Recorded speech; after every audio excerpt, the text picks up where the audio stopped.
আমি 300 জন সংসদ সদস্যের সামনে কথা বলছি, 300 জন হামের রোগীর সামনে তো মাননীয় স্পিকার আমি কথা বলছি না। আপনার যদি নিয়মিতভাবে এই ছাত্র দলের সাথে সংশ্লিষ্ট না হতেন তাহলে আপনার পড়ালেখা কবে শেষ হতো? মানে 15-16-17 সাল, 15-16 সাল, মানে আরো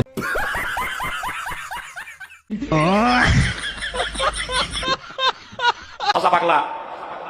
তুমি নাম তো বলে ফেলছি, সরি। ওই পাগলা বলছে, সংসদের পাগলারা বাংলাদেশ। तो चलिए शुरू करते हैं। এমপি হানজালার যে পায়ের জুতা আছে না, সেই জুতার সমানও কিন্তু এই রাশেদ খান হবে না।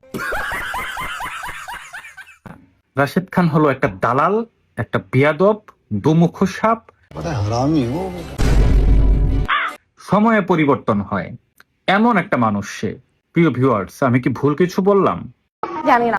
তো ওর বাপ যখন ওর কেউ ছিল না, তো তখন ওর বাপেরা ছিল। তো যাই হোক, এদের ব্যাপারে আমাদের ভবিষ্যতে সাবধান থাকতে হবে। এইটা একটা কথার মতো কথা কইছো। এরা আমাদের আবেগ নিয়ে খেলা করে, তারপরে তারা আমাদের এই দেশের সাথে বেইমানি করে। মাননীয় সংসদ সদস্য, জাতিকে যদি আমরা খুব ভয় দেখিয়ে ফেলি তাহলে কিন্তু জাতি রোগাগ্রস্ত হয়ে যায়। রুকো যারা, সবার করো। রোগীর পাশে পজিটিভ কথা বলতে হবে। মাননীয় স্পিকার, আমাদের মাননীয় মন্ত্রী বললেন রোগীকে ভয়ে দেখাতে হয় না, সাহস দিতে হয়। আমি তো জানতাম আমি 300 জন সংসদ সদস্যের সামনে কথা বলছি, 300 জন হামের রোগীর সামনে তো মাননীয় স্পিকার আমি কথা বলছি না।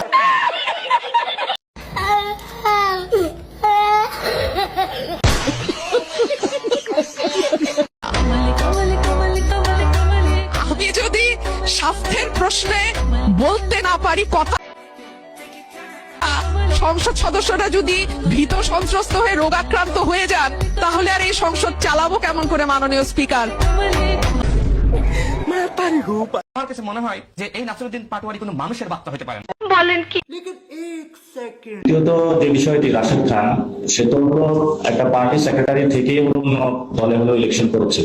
আচ্ছা, তো ওগুলো ইলেকশনের আগে হলো বিক্রি হয়ে গিয়েছে। তো বিক্রিত মালের আলাপ হলো, আর কি বলবো। কথা কি ক্লিয়ার না ভেজাল আছে? আপনার যদি নিয়মিতভাবে এই ছাত্র দলের সাথে সংশ্লিষ্ট না হতেন তাহলে আপনার পড়ালেখা কবে শেষ হতো? মানে 15-16-17 সাল, 15-16 সাল, মানে আরো 10 বছর আগে। কারণ নাসির, আপনার পেশা কি? এখন হচ্ছে দালালি করা। আমি সাধারণ সম্পাদক হিসাবে দায়িত্ব পালন করছি। এর বাইরে হচ্ছে ব্যবসা বাণিজ্যের বিষয়ে ভাবছি এখনো। আব্বাসীরা আমরা অনেকেই পছন্দ করি না, কিন্তু আজকে ফজা পাগলাকে সে বরে দিছে। পাগলা। তুমি নাম তো বলে ফেলছি, সরি। ওই পাগলা বলছে, সংসদের পাগলারা বাংলাদেশ 14 পুরুষ আগে হিন্দু বৌদ্ধ তৈরি ছিল, আমরা এসেছি কয়দিন ধরে। এই নাউজুবিল্লাহ মিন জালিক পাগলা কিচ্ছু জানে না, না ইতিহাস পড়ছে, অতি ইতিহাস বুঝে না, ও চিনে পাতিহাস। ইতিহাস পড়ে নাই, ইতিহাস চিনে, ওরে বলবি ইতিহাস জানো, বলবে পাতিহাস খাইছি। আরে হিন্দুরা কয় হাজার বছর আগে আসছে উপমহাদেশে, হিন্দুরা আর্য না। প্লিজ আমাকে ক্ষমা করে দাও, প্লিজ আমাকে ক্ষমা করে দাও।